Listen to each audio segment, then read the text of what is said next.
Welcome to the Lighting Your Way podcast. I'm your host, Guardian Nurses founder, Betty Long. During season 3, we'll be delving in deeper to the amazing lives and stories of nurses and other healthcare professionals from around the country.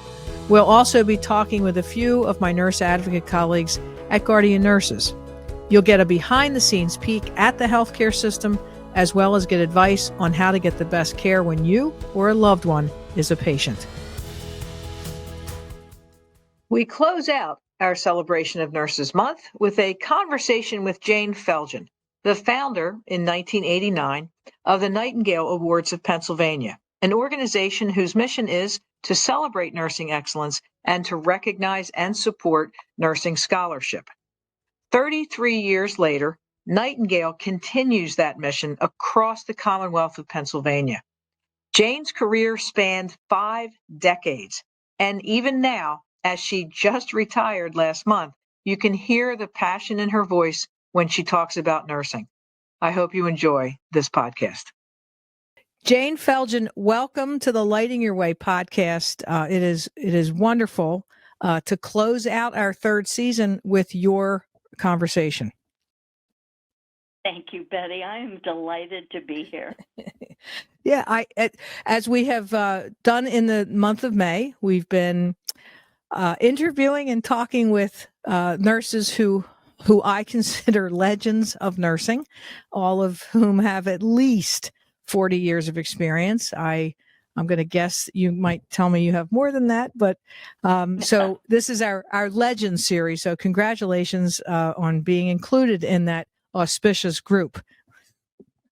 Thank you so very much. Yes, many more than 40. Oh, all right. Well, you're gonna keep me in suspense, or you're gonna tell me now? In 1965. Wow. Okay. So 65 was our class motto. What was your class motto? Survive till 65. Well, you've clearly gone beyond that, I think. 10 years later. Wow. Still plugging and loving it. Well, congratulations. And I think when we had a Nightingale dinner, and that's how you and I know each other. We had a Nightingale dinner in Pittsburgh, and I asked the crowd who in the crowd had 45 years, 46, and somebody had 51 years, and she was still working. Now I was like, uh-oh, there's no hope for me. Right. All right. So Jayne, let's go walk down memory lane. Okay. As we've started with many of our guests who are considered legends, and I've asked about your childhood and how you got, where you got started, where you were born. What did your parents do? Just paint me a picture of what the early life of Jayne looked like. Absolutely. So I was born in the 40s in a small town of about 20,000 in western central Ohio. I'm a Buckeye fan still. Okay. And my mother was a homemaker. I was the oldest of 5. And my dad and his single older sister and brother inherited my grandfather's bottling pop business in 1948. So I grew up with a pop plant right out my back door at the end of the backyard. And I want to make sure we said pop, P-O-P, as in soda, not P-O-T. and that soda versus pop dilemma, I always frame it like this. My dad owned and operated the company, and he called it pop. So pop it is for me. Okay, so that was it any particular soda or pop? Was it Pepsi or Coke? At the south end of my hometown is this huge railroad bridge, and they called it Gateway. And so Gateway Beverages, and they had their own brands of lemon and lime and orange and cream soda, cola, grape, etc. But we also franchise for Frosty Root Beer and Sundrop, and also previous to that was Grapette and Lemonette. Wow. In 6 bottles. So yeah, I am older than dirt. So most of the people listening will not know of. Are they? Is the plant still in action? Is it still working? No, in the early 70s, the big conversation was, would the family and my elderly aunt and uncle were not interested in investing in changing from glass bottles to aluminum cans. Oh. And they closed the business in the early 70s. Oh, wow. That was about the time when things changed. Interesting. It's the only way I can lock in that change. Of course, everything now is mostly cans, but we're getting back to bottles again. Correct. I think, bottles, we're certainly trying to get away from plastic, as it's done quite a number on our environment. All right. So let me shift gears on you. So you became a nurse, graduated in 65, but what was the early inspiration for you to go into nursing? Was someone in your family a nurse? How did you come to that decision? I was very close to to all of my mother's brothers, my uncles, but my Uncle Tom married a nurse, Aunt Norma, and so she was a big part of my life in my 5, 6, 7-year-old period of my life. But when I was 9, I would say the decision point for me was solidified. After the age of 9, I never wavered. My grandmother, with whom I was very close, it was my mother's mom, and she had some cardiac issues and really was so debilitated she had to be at home most of the time, and I spent a lot of time with her. And when I was 9, she got very ill and was hospitalized. And the story that I heard, my mother and none of the other siblings were allowed in to say goodbye to my grandmother, who was so desperately ill. The only one allowed in was my Aunt Norma, the daughter-in-law nurse. Oh. As a 9-year-old, Wow. I was devastated, but I had to watch my mother's anguish, and I thought, you know what, this is wrong. I've got to go be a nurse and change that. Wow. And never look back. Never have I looked back. Wow. At 9. Wow. 9. Right. Wow. And what a impactful moment for you. Not just, to decide your career, but to lose your grandmother. Yeah, and it's a blessing throughout my career, actually, because I've learned upon reflection, it was not intentional, as you might imagine, going into it. But being with people at end of life has always been a gift I've been able to give quite easily. I've been drawn to it, and I'm sure that's been shaped by that loss and the manner of that loss and the helplessness, the exclusion of it all. So fast forward, COVID days, I really could relate to people's anguish at not being present at the moments their loved ones passed. Right. Yeah, that was. I mean, had a long and probably are still having some of those moments as I think visiting restrictions are coming back a little bit now as we talk in May of 2022. So did your aunt, the nurse, so just tell me a little bit about that. So she said goodbye to your grandmom, to her mom, right? Or no, that was the mother-in-law, her mother-in-law. Right. But nobody got to say goodbye. I'm sorry about that. That's sad. Well, it's the sign of the times, Things were a lot different. And in fact, they were not even, my family was thinking I was too young to go to the viewing, and they were not going to allow me, and I raised Holy H, and they finally allowed me to, and I'm so grateful for that. But I was not allowed to go to the funeral. Do you remember how old your grandmom was? 59. Very Oh, young. gosh. Oh, wow. 59. Too Wow. young. Oh, yeah. Wow. It was after her third heart attack, so. Oof. Okay. Well, all right. So you've become a nurse. Looking back on it now, I will ask you, have in your career, you said you wanted to become a nurse. You're going to change that. Have you had that impact in your career to Oh, change visiting? you bet. At any hospital where I worked, visiting hours were between the patient and me. Absolutely.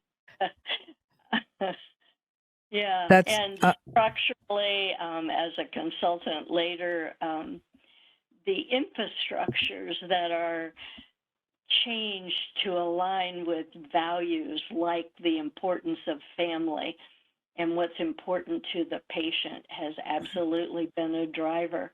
That episode, I am sure, shaped me in ways that I'll be still unpacking years from now. It well, certainly did make on an impact. behalf of all the families that you've impacted because of that um, story that you have, right? Good for you. Because I think, we at Guardian Nurses, we hear a lot of stories where families, even before COVID and after the pandemic shutdown, that they haven't had the right, like there's only two to it per day. And it's hard because we're used to seeing folks. And even though you could video or FaceTime, it's not the same.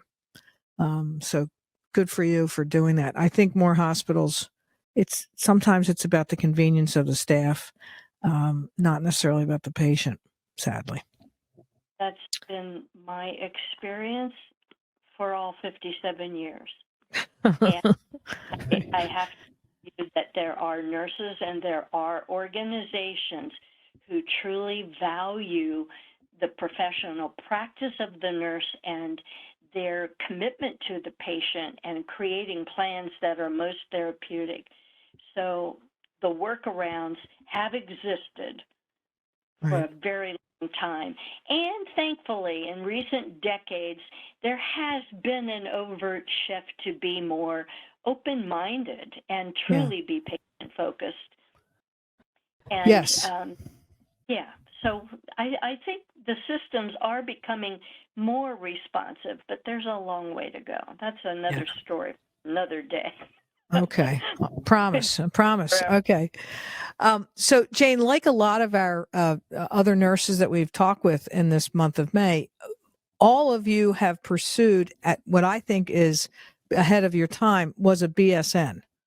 And I think that is on some level telling of the success that all you had early on in your careers that you got a bachelor's. You went to Hopkins, is that right?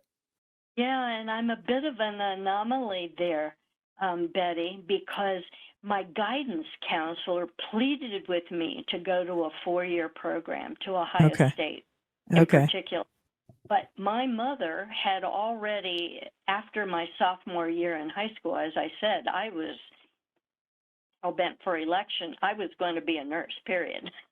Okay. And in the college prep, I was absolutely going to go to school after high school. She reached out to both Johns Hopkins and Mass General. So high aspirations here.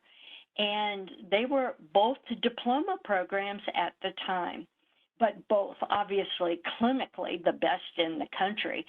Right. And between my junior and senior year in high school, I had taken the NLN entrance exams, and then my family, the only family vacation in the summer ever, we went to Baltimore for my interview.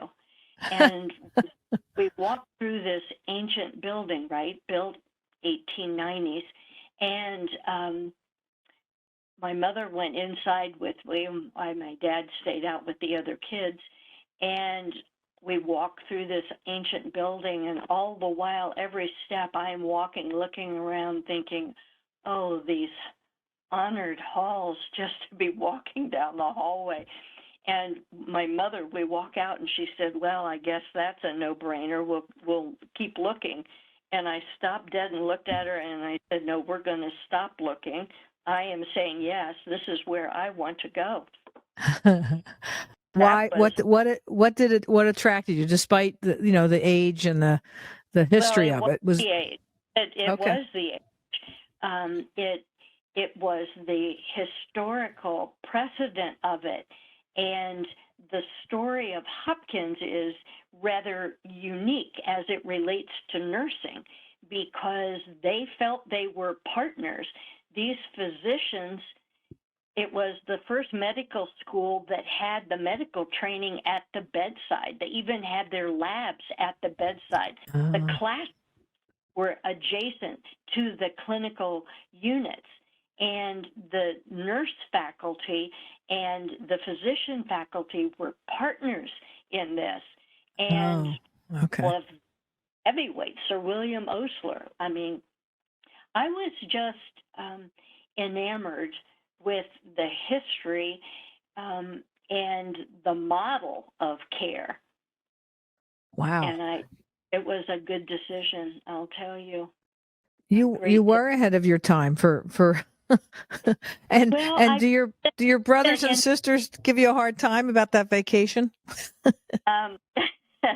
No, it only took out one afternoon, but interestingly, Mr. Leidy, my senior counselor in high school, he just tried ever so hard. He said, Jayne, your college material. And I'm like, yes, and this is Johns Hopkins, the Johns Hopkins. And of course, the postscript on that was, after I graduated and wanted to go on and get my bachelor's at Penn State, they were insisting at that time I had to go to Allegheny and Pittsburgh and repeat my clinical. Oh. At the Johns Hopkins Hospital, and the expectation was I would repeat my clinical. And I'm like, no, that's not happening. Wow. So I commuted for 10 years to Hopkins from my place of employment and where I lived in South Central Pennsylvania for 10 years to get my bachelor's, took off 1 year, and then went back and got my master's. Wow. So I would tell you that we were, how do I say this kindly?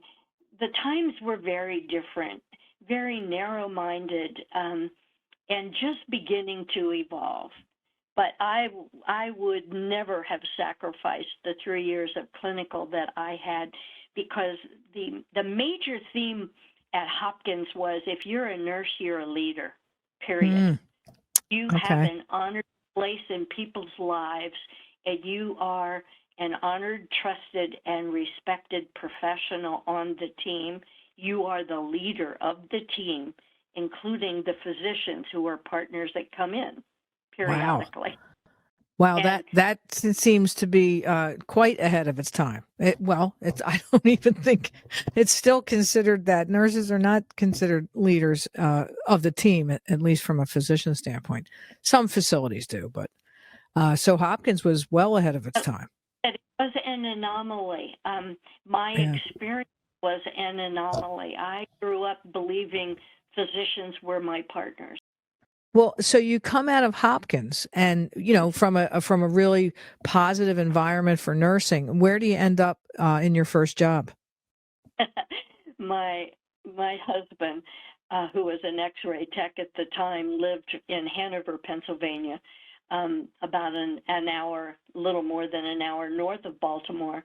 So the big question was, were we going to move back to Sydney in Ohio with my family or to Hanover with his? And he won, and I moved to Hanover. And upon graduation, I was so conflicted because I was torn in 3 different directions clinically. I wanted community health. I loved my public health experience. I wanted behavioral health because I loved my mental health experience. And I wanted the OR. I loved it. Now, how different are those 3?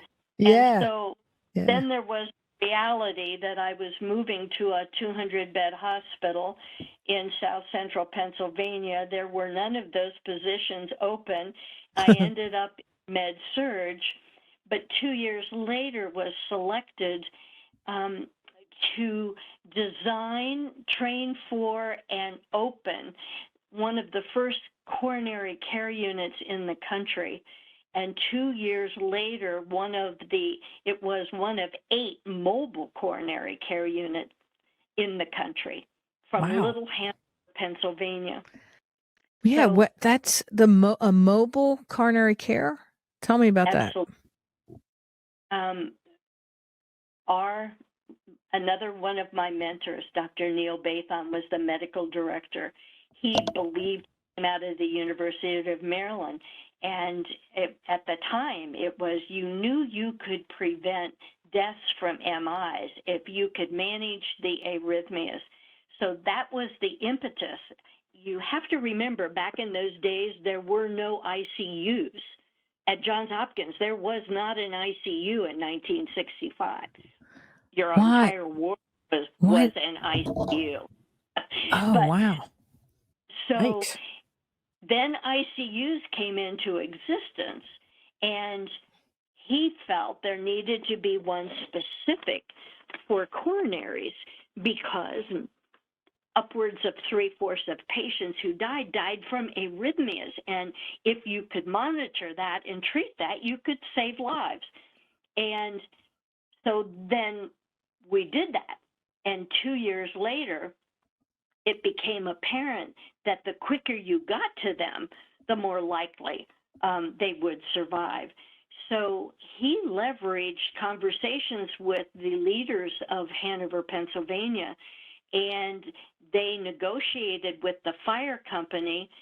One of the civic philanthropy folks in the town contributed the money for this ambulance, special equipped ambulance, and the city donated the time of their firefighters who had special training.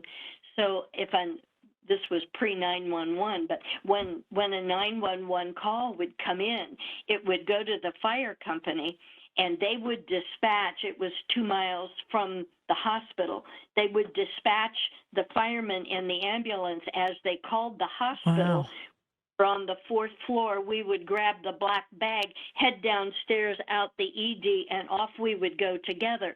The driver, who was specially trained, and me or my colleagues, the nurse, and we would go out into the community and help save them before they even the hospital.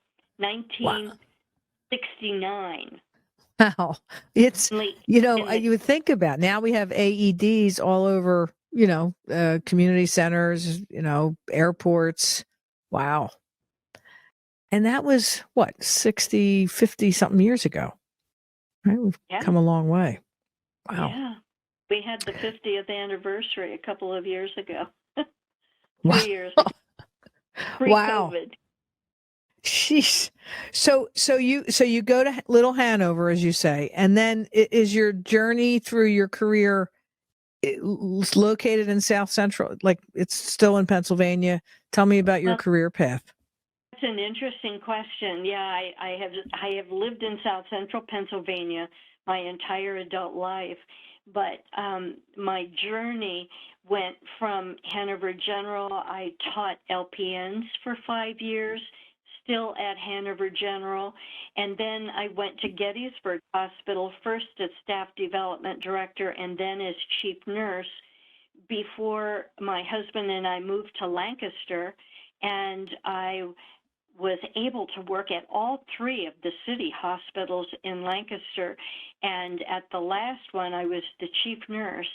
And that put me at a decision-making level right in the era when quality was coming about in the late 80s. Okay. And we started a board-level quality program, and we hired a consultant that was in competition with all of the big Arthur Andersons and the Pete Marwick. All of the accounting firms were the consultants to hospitals in those days. If you were a nurse, you got no consultants. You were expected to know everything about the clinical side, operational side. Only the finance department got extra resources externally. And you can just guess from my history so far, I balked at a financial consultant coming in to tell us how we should reorganize our hospital to focus on the patient. And Emmett Murphy was an innovator of his time, and we were successful in getting him in with two research tools, one that surveyed what quality was in the eyes of everyone, patients, families, doctors, board members, staff members, et cetera. And the other tool had to do with how do you spend your time in a week.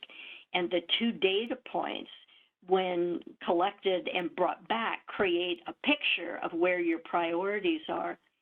Well, I did such a good job, actually, of that he decided that he needed to start a consulting arm in his company, and that he tried to recruit me to do that. And that happened at a time where I was looking to relocate from Lancaster back here to York County to be closer to my kids and now my grandkids. Oh. And that offered me an opportunity to not have to be 30 minutes away from the hospital in case of emergencies. So in 1997, I made that switch and became a consultant, which scared me to death. Why? Why? Now, this was another important mentoring moment, because I knew that my gift was being able to see externally from the hospital, take a look at the outside challenges. But my gift was being rooted, grounded at the point of service. I knew operations, I knew the values of those who touch the patient, and my ability was to make those connections. My fear, if I became a consultant, was I'd be removed from operations and I'd lose my relevance, my insight, and just be another talking head that blows in, blows off, and blows out. And I had no respect for that. And so he said to me, Jayne, I want you to ponder this on the weekend, and I'll call you back on Monday. But he said, you need to know that not every chief nurse in this hospital and in this universe has their heart at the bedside as you do. So given that, I want you to acknowledge that, number one. But number two, if that's how you're hardwired, and you and I both know that's how you're hardwired, you will learn in whatever role you play how to ask the right questions to get at what you value most. Wow. That is very good advice. Powerful, powerful. So on Monday I said yes. Wow. Yeah, really? How could you not with that?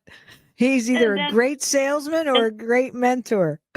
Yeah, well, he was both. But, you know, and the rest, as Paul Harvey would say for those old timers listening, then there was the rest of the story. After 2 to 3 years in that role, what I came to learn is that everybody wants data, but they want it for different reasons. And the final straw for me was when this Midwestern system spent buku bucks to get us to come in, help them gather the data. They insisted on benchmark data, and we gave them benchmark data, and then they danced around it and wanted to invalidate the benchmark because it wasn't them. They were so unique. And the neon lights went off for me, and I thought to myself, if they had spent half that money and just listened to their chief nurse, who knows exactly what's needed, they don't have the courage to do what's needed.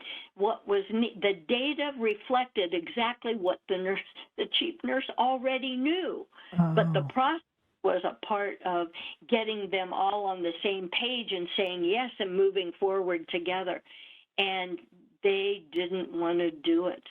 They didn't have the courage. And that's when I became so unenthralled with the courage of elective people in C-suites across the country who were in decision-making authoritative positions, did not understand operations or what it was needed for those who did have the values to provide care, to invest appropriately. And so 25 years ago, another mentor, Marie Manthe, and I was able to connect with her through this chief nurse at that healthcare system who connected me, and we agreed after a 45-minute call I was going to join her team at Creative Healthcare Management, which still is located in Minneapolis, but I was able to stay here in Pennsylvania and just go to clients around the country, around the world where we serve them. And what was your role? I mean, you are clearly, and that's what part of the things I love about you is that you are passionate about patients and patient care. And it rings sad to me that you're saying that a lot of the C-suite don't have that same passion, nor do they think of patients first.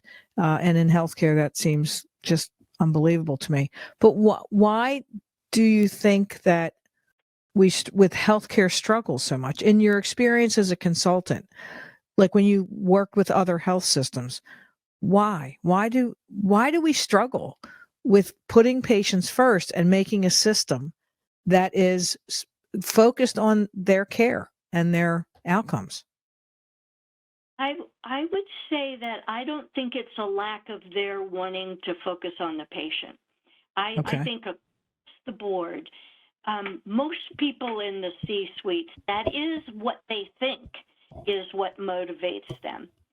I'll say in the 25 years as a consultant with Creative Healthcare Management, whose underpinnings are about professional practice and empowering nurses and later others to truly own their practice and to step into their own and be leaders as a professional. So you can see how and why Marie Manthe and Creative Healthcare Management was the right fit for me, having described back at Johns Hopkins, the whole mindset. So that insight that I now have about Marie and her company and myself helps also to explain why we have such fragmentation in healthcare. Because when healthcare began to become more sophisticated and more like a business, and they went towards business models with people who were not clinical, who were making these decisions, and the focus is on the bottom line and efficiency with little or no understanding about the clinical implications of their decisions, so they're handicapped. And if they don't have humility to understand that they need to be inclusive and engage people and create empowering infrastructures, then they spend, as we do, billions of dollars putting in all of these incremental, individually positive programs like lean and systems redesign and service excellence and high reliability. They're all good programs, but they're not based upon reinforcing professional practice, number one, and they're narrow in their implementation. It's always incremental, which adds to the fragmentation rather than decreasing it. So Yeah, I've been passionate about that. So that's kind of led me and why when I landed 25 years ago with Marie Manthe and creative healthcare management, I thought I'd died and gone to heaven. And when I retired less than 60 days ago, I have to tell you, my heart is filled with nothing but gratitude. Who else gets to spend almost half of their career with an organization whose mission is to transform healthcare in ways that best support the patient and the practitioners who provide the care? Yeah, I mean, not many. seriously, I am Not blessed. well, and part of your response triggered in me that there should be, and I've always said this even when I was a rookie, that nurses should run hospitals. They shouldn't just be the chief nurse. There should be a CEO who's a nurse, because And then thank perhaps, you, we've got that coming. cor- That's yeah, more, there are more CEOs who have had nursing background Yeah. now than ever. But let me also say something about that. The other qualifier, not all nurses, not all chief nurses understand professional practice. And that's another insight that my colleague Colleen Person and I, when we were preparing to write the book Relationship-Based Care, and when we individually and separately, without consulting with each other, listed the top 10 success factors, and number one for both of us was an organization that had a chief nurse who understood and valued professional practice. Wow. Was the number one. Wow. For both of us, and that is still true. Wow. So just That's great. because someone That's is great. a nurse does not mean they came up through the ranks with the same influences that reinforce professional practice. You know, nursing history, we had some years where we had some schizophrenia going on in the academic setting across the country. What does respect look like? It was all about credentialing, and then we treat them like interchangeable parts once we hire them. I mean, it's kind of crazy. Jayne, I like the way you look at things. Really, I do. I've always enjoyed your perspective on things, and this is no different. So thank you for that. All right, so I want to talk a little bit about the Nightingale Awards of Pennsylvania, because that's how you and I met. And you, I'm happy to say, were the trailblazer who created that organization, 33 years ago? Yeah. Yep. And tell me why. What was the impetus? What was the motivation to do that?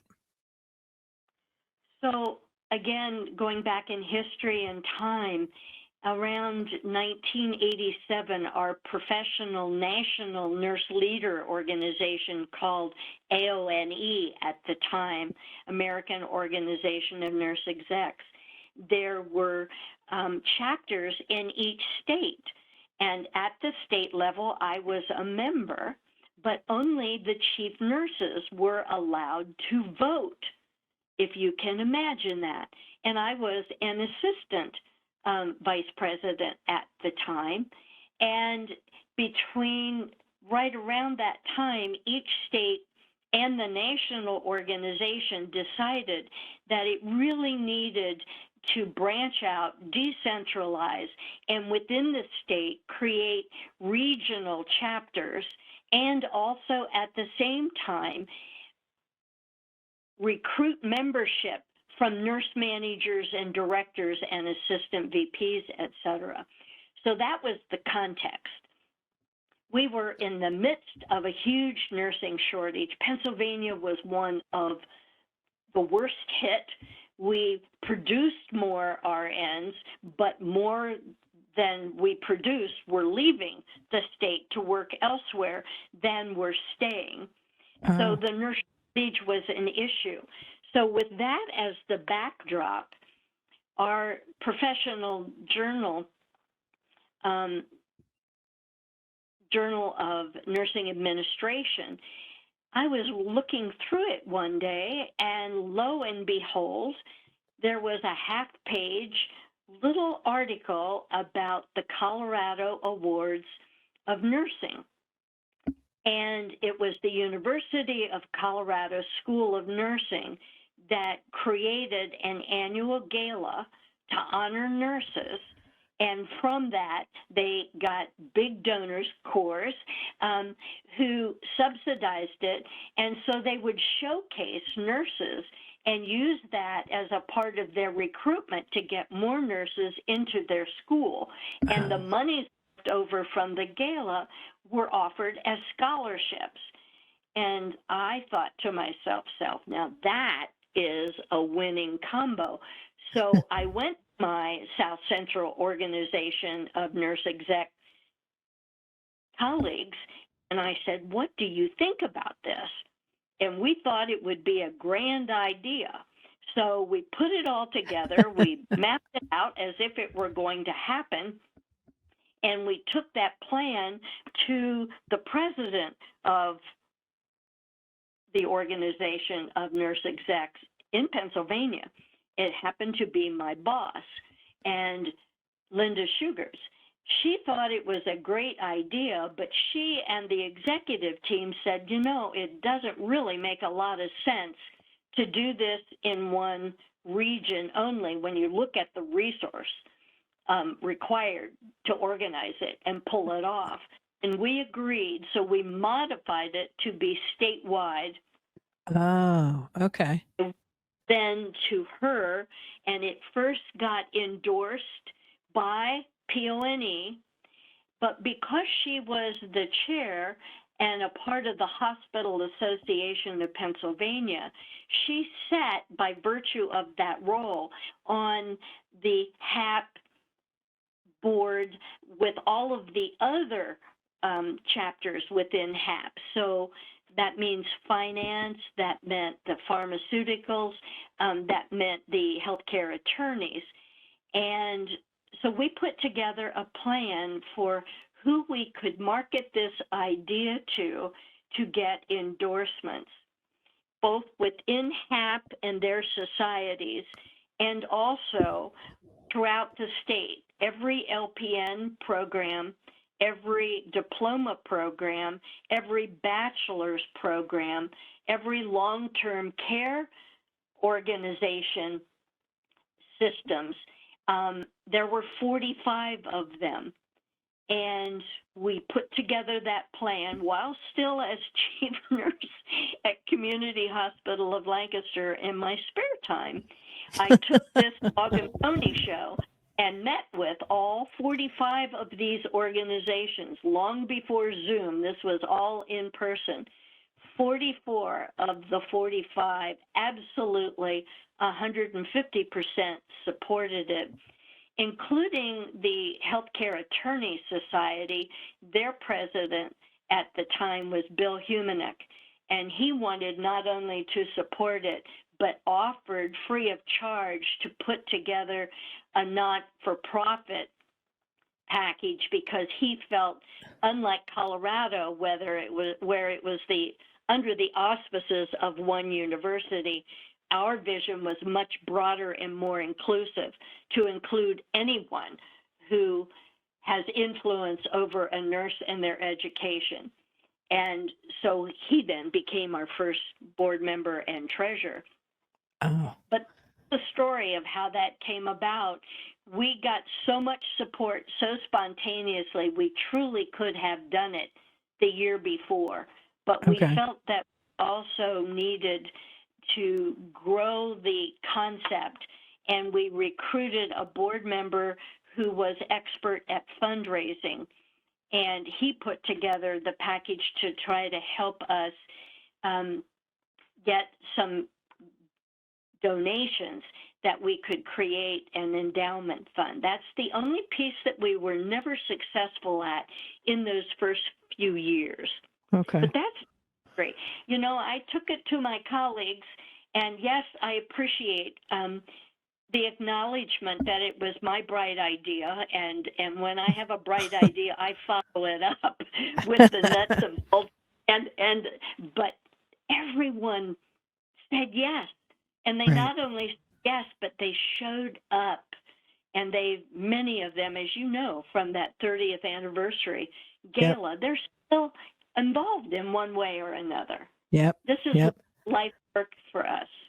Well, and to even now to think that we have a board, probably I think of 23 nurses who all have different experiences, and we are still, all of us are passionate about recognizing nursing excellence and celebrating nursing scholarship by awarding scholarships. So it's a great 1-2 kind of mission, right? We want to have the gala to raise money to then give the scholarships to the students in the spring. So congratulations, Jayne. It's a great organization, and I am certainly proud to be part of it. So thanks to your idea, but I'm sure there was a lot of energy in those early days.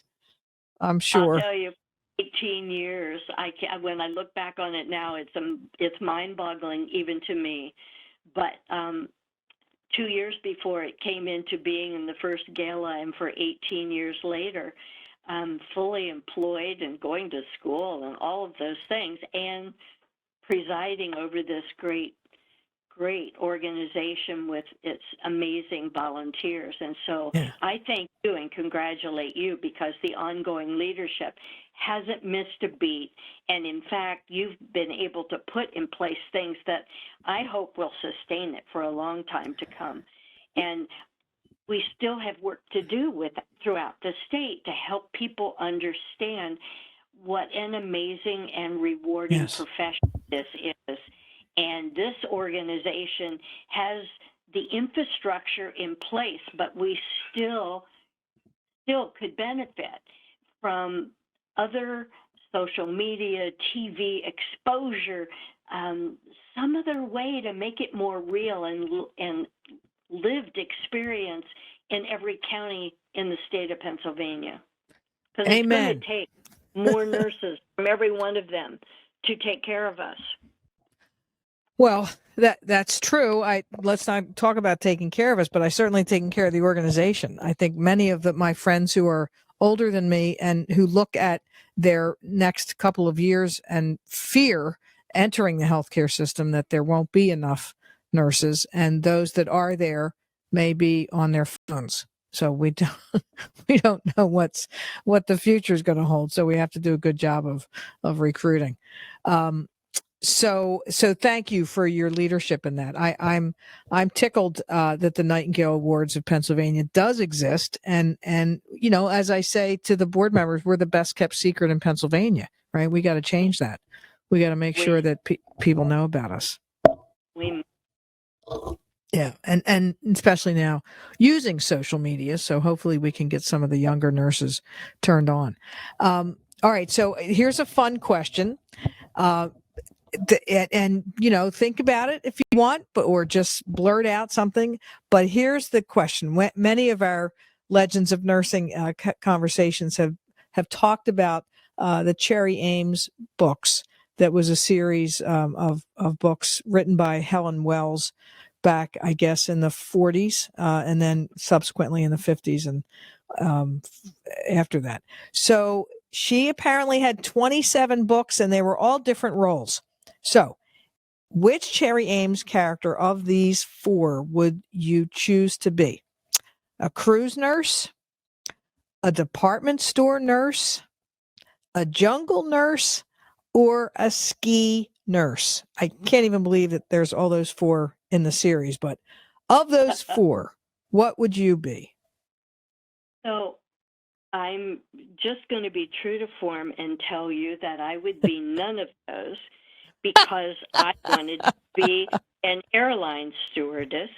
And back in 1954, 1955, in order to be an international airline stewardess, you had to have an RN behind your name. Wow. I did not know that. Really? Already decided I wanted to be an airline stewardess, and I knew I had to be a nurse.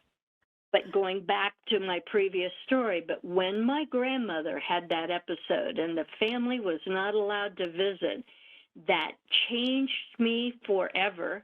And I just, you know what? Forget the other nonsense. I'm just going to be a nurse, and I'm going to change that. And then when I look back over the 57 years, the last 28 of which have been consulting, where I've been nothing but on a plane.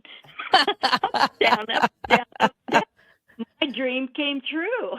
Oh, Jayne, that's great. What a great way to look at it. Yeah. Oh, that's great. I love that. I love that you said true to form. I don't want to be any one of them.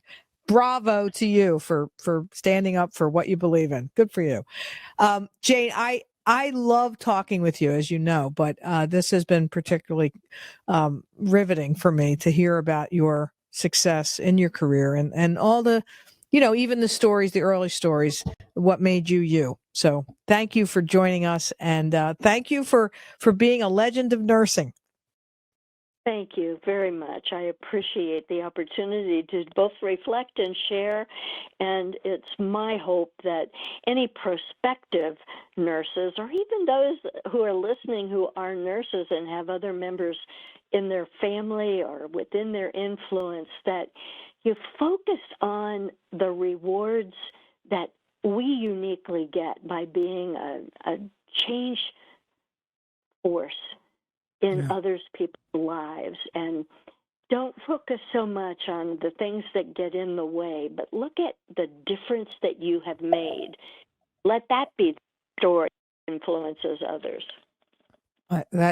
Jayne, that's a great way to end our podcast this season. So thank you for the words of wisdom. And again, thank you for your career and for all that you've done for the nurses all over the country and internationally. Thank you. You're very welcome. Thank you. It's been my pleasure and honor. All right. Take care. Take care. Bye-bye. I hope you enjoyed this conversation with Jayne Felgen, one of our 5 legends of nursing. This was also our final episode for Season 3. Since it is still May, I would like to wish all of my nursing colleagues and friends a very happy Nurses Month. May you be acknowledged and appreciated for who you are and what you do. We'll be back this fall with Season 4 of the Lighting Your Way podcast. Until then, don't forget to pet all the good doggies and kitties and tell your people that you love them. Have a great summer.